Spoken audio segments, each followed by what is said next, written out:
Kalau bercerita tentang sejarah kelahiran Genbi, itu dimulai dari tahun 2013, di mana kami mencoba untuk membuat bimbingan belajar yang membantu siswa SD sampai SMP dalam mengatasi kesulitan mereka belajar di sekolah.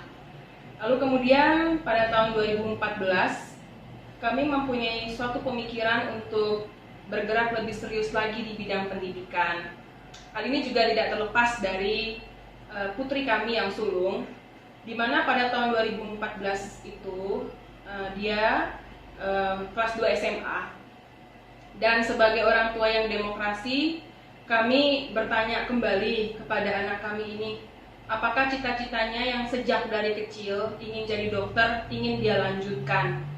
Nah, secara mengejutkan, pada waktu itu putri kami berkata bahwa sebenarnya dia tidak ingin menjadi dokter.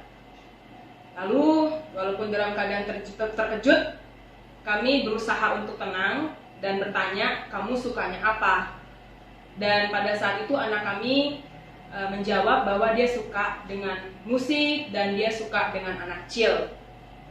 Melihat benang merah jawaban dia itu, kami berpikir kenapa tidak mencoba untuk membuka TK sebagai lembaga pendidikan yang lebih formal daripada bimbingan belajar. Maka terjadilah pada tahun 2014 kami membangun TK Genbi. Dan syukurnya pada waktu itu siswa pertama kami mencapai 96 orang. Itu pencapaian yang luar biasa. Dan sepertinya itu petunjuk memang anak kami lahannya di sana. Nah, demikianlah sejarah kelahiran dari Genbi School. Nah, ketika membangun sekolah, sebelum membangun, kami terlebih dahulu, para pendiri, founder, bertanya kepada diri sendiri, sebenarnya apa tujuan kami membangun sekolah? Oke lah, yang pertama untuk mengakomodasi bakat dan keinginan dari putri kami. Apakah cukup sampai di situ? Karena di wilayah Medan Perjuangan saja, sekolah TK itu sudah 17 institusi, sekolah SD lebih banyak lagi, 32 institusi. Sudah banyak sekolah. Jadi Genbi School ini berdiri, apakah akan menjadi sama seperti sekolah yang lain? Kalau misalnya sama, untuk apa didirikan?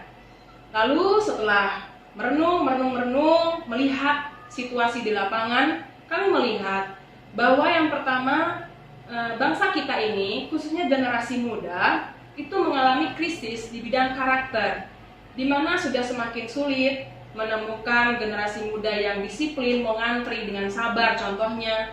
Sudah semakin sedikit jumlah generasi muda yang bersikap sopan, mau dengan otomatis gitu ya, ketemu dengan yang lebih tua, menyampaikan senyum, sapa, dan salam. Nah, jadi kami berpikir bahwa sekolah yang kami dirikan itu harus mengajari anak-anak dari usia dini untuk berkarakter yang baik. Yang kedua, kami juga melihat situasi di lapangan bahwa banyak sekali orang-orang pergi bekerja, itu kadang-kadang terutama pada hari Senin, perasaannya kok berat sekali gitu ya. Ternyata mereka kurang mencintai atau menyukai pekerjaan mereka. Mereka melakukannya karena terpaksa, karena itu adalah mata pencarian untuk menopang kehidupan sehari-hari.